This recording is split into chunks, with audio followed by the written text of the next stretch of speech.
ہر شخص کے حصے میں، ہر شخص کے حصے میں میرے نبی پاک نے عزت لکھی، ہر شخص کے حصے میں رسول پاک نے وقار. رشتوں کو حضور نے اتنا مضبوط کر دیا، اتنا مضبوط کر دیا کہ رشتے رشتے نہیں درد بن گئے. ماں کا نام آتا ہے تو آنکھوں میں آنسو آ جاتے ہیں نا، ماں کا نام آتا ہے تو دل تڑپتا ہے نا. یار یہ انقلاب ہے جو میلاد والے رسول نے برپا کیا. ورنہ حضرت طارق ابن عبداللہ کہتے ہیں میں حضور کے اعلان نبوت سے پہلے بھی مکے آیا تھا.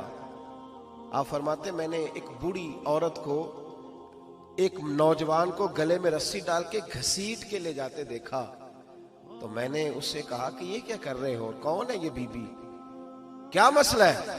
تو وہ کہنے لگا یہ میری اماں ہے، بوڑھی ہو گئی ہے، کسی کام کی نہیں رہی تو بیچنے جا رہا ہوں. چلو کسی کے برتن جب مانجے گی تو میرے تو پاس کچھ نفع آئے گا نا بیچنے. یہ داستانیں نہیں. ابھی بھی جن لوگوں کی طبیعت سخت ہوتی ہے وہ قتل نہیں کر دیتے ماں باپ کو. واقعہ سنیے نا آپ نے کہ ابا میرے نام زمین نہیں کر رہا تو مار دیا. جب کلیجے سخت ہوتے ہیں تو کام ہو جاتا ہے. ایک طرف وہ منظر تھا اور ایک طرف یہ منظر ہے کہ حضرت حلیمہ سعدیہ رضی اللہ تعالی عنہ، ان کا نام نہیں ہے حضرت حلیمہ کا مسلم شریف میں، وہ امام زرقانی نے لکھا ہے، ورنہ مسلم میں یہ روایت اپنے اصل انداز میں موجود ہے. حضرت ابو ہریرہ رضی اللہ تعالیٰ عنہ فرماتے ہیں کہ جناب حلیمہ بوڑھی عورت، سادی عورت. اگر آپ کبھی معاشرتی لحاظ سے حضرت حلیمہ کا انداز دیکھیں گے نا، توجہ ہے میری بات پر، سمجھ آ رہی ہے آپ حضرات کو؟ جو ہمارا معاشرتی ماحول ہے نا، معاشرتی ماحول، تو حضرت حلیمہ سعدیہ رضی اللہ تعالیٰ عنہ کی حیثیت آج کے معاشرے میں اگر دیکھی جائے تو ایک آیا، بچوں کو پالنے والی آیا نہیں ہوتی، وہ آیا تھی. اسکول میں ایک آیا ہوتی ہے، جب بچہ چھوٹے ہمارے پرائیویٹ سکولز میں بچے جاتے ہیں تو عورت سنبھالتی ہے، دودھ ڈال دیتی ہے، کئی دفعہ فیڈر بھی پلا دیتی ہے. بچہ اگر پخانہ پیشاب کرتا ہے تو خدمت کرتی. یہ عورتیں اس زمانے میں چھوٹے بچے لے جاتی تھی، پالا کرتی. تو بتانا دائی کی، آیا کی، میں مثال دے رہا ہوں، اور نرس کی کیا حیثیت ہے معاشرے میں. اور حضرت حلیمہ سعدیہ جب نبی پاک کو واپس لے کے آئی تھی تو چلو کچھ نہیں، لیکن نہ کچھ معاوضہ بھی انہیں حضرت عبد المطلب نے عطا کیا تھا. جناب آمنہ نے انہیں کچھ، ایک معنی یہ بھی ہو سکتا تھا کہ پیسے دے کے یہ کام کرایا، معنی ہو سکتا تھا. آج جو گھر میں اماں برتن دھوتی ہے اس کی کیا حیثیت ہوتی ہے؟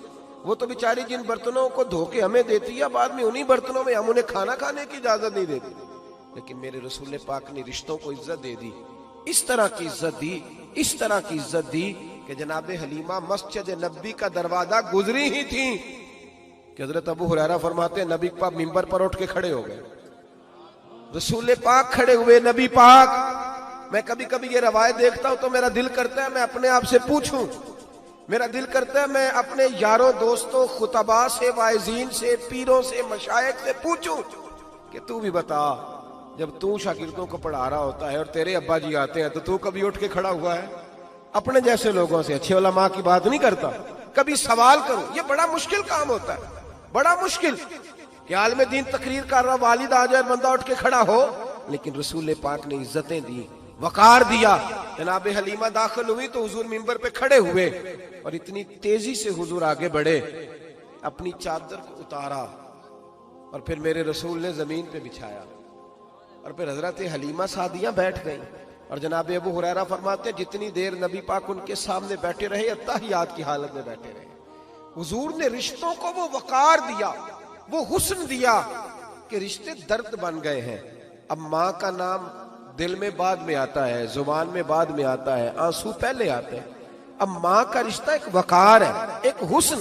الحاوی للفتاوی میں امام جلال الدین سیوطی رحمت اللہ لکھا ہے فتح مکہ کے بعد نا کمال ہو گیا. وَرَأَيْتَ النَّاسَ يَدْخُلُونَ فِي دِينِ اللَّهِ أَفْوَاجًا، فوجوں کی فوجیں دین میں آ گئی. ایک زمانہ تنہائیوں کا ہوتا ہے، ایک عروج کا ہوتا ہے. عروج کے زمانے میں بڑے تعلق، بڑے رش، بڑی باتیں. اب حال یہ تھا فتح مکہ کے بعد کہ پہلے تو ایک آدھ آدمی کلمہ پڑھتا تھا، فوجوں کی فوجیں آتی. ایک دن نبی پاک نماز پڑھانے آئے مسجد میں. میرے نبی پاک صلی اللہ علیہ وسلم جب مسجد میں آئے تو مسجد کھچا کھچ بھری ہوئی، گلیاں بھی بھری، 10,000 کے قریب لوگ مدینے میں جمع ہیں حضور کے پیچھے نماز پڑھنے کے لیے. پڑھیے صلی اللہ علیہ وسلم.